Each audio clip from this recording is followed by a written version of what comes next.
I'm Garunan Kim from grade 10 St. Camillus de Lelis. I have something to tell you. Gun control. For war or for peace. The problem isn't guns. The problem is the mental or social disease that have infect the people who will just an aggressive manner. I will ban disgrace, violence. I'm sure it would. When we say gun control, the thought that first comes to our mind is to stop the violence against the fight among your enemy that may usually use gun. The big question, the following to a gun control implementation is for war or for peace. For the people who are wanted security for the considered is for a peace.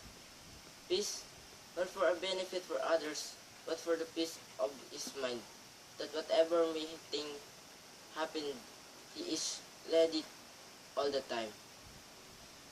By the protection he can get to his gun. But for the people who are not able to protect themselves using the particular thing that are just only depending to themselves. Gun control na. A day. Depending on the particular issues so as we are the citizen of the Republic of the Philippines. I suggest gun control may help to avoid the war instead of consider it for peace.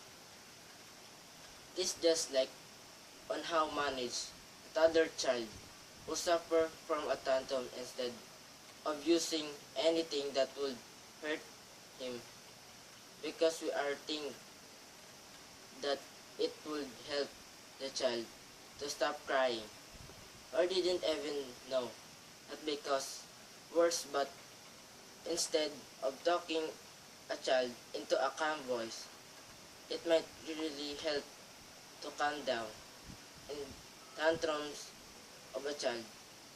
It just only show that gun control it really can help avoid war and is not for a peace.